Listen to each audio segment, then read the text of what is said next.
Hey, this is the second in a series of videos I'm making about super basic Malay. Now in my first video I spoke about some of the key phrases that you might want to know, and you can see them by clicking this video here. That's a link out to that other video. But today what I'm going to talk about is the pronouns, because we want to start building our own sentences now rather than just using the stock phrases that I taught last time.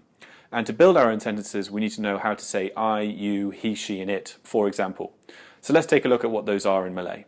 Okay, so the first thing to know about pronouns in Malay is that there are a lot of them, and it really changes depending on the level of intimacy you have with the person, whether you want to be formal or informal, whether they are older or younger than you. It changes quite a lot. But I don't want to go too much into that detail. What I would rather do is focus on the ones that you're most likely to use. So I've assumed that you're new in Kuala Lumpur, say, and you're meeting people for the first time, introducing yourself, exchanging pleasantries. And that's what I'm going to focus on for this video. Okay, so here is the table on the side here of all the different pronouns in Malay, the ones that I want to teach you. So starting from the top, it's saya, which is I.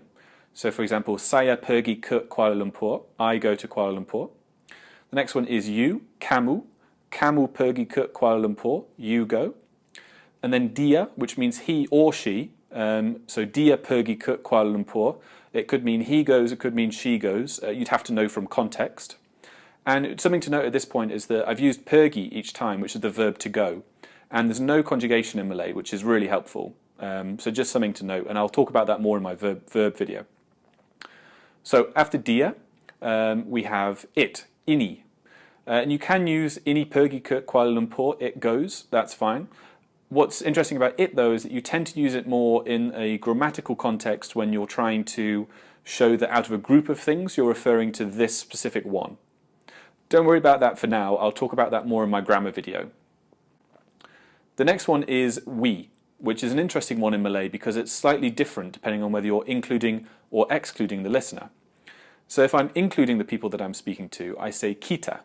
So if I say kita pergi ke Kuala Lumpur, I'm probably speaking to a group of my friends and we're all going to Kuala Lumpur together.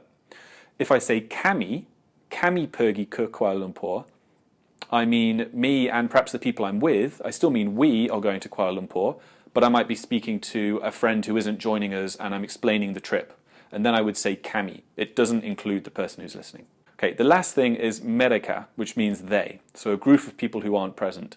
MEREKA pergi ke Kuala Lumpur. They are going to Kuala Lumpur. Cool, I hope that was helpful.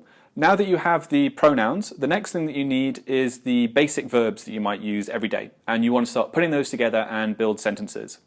So if you click the link here, that'll take you straight to my next video where I talk exactly about that, about some of the basic verbs that you might need. But in the meantime, please do leave me a comment below if you've got any thoughts on this video. And if you click the picture of my face there, then you can also subscribe to my channel and you'll get all my updates. But until then, thanks so much, and thanks for watching. I'll see you next time.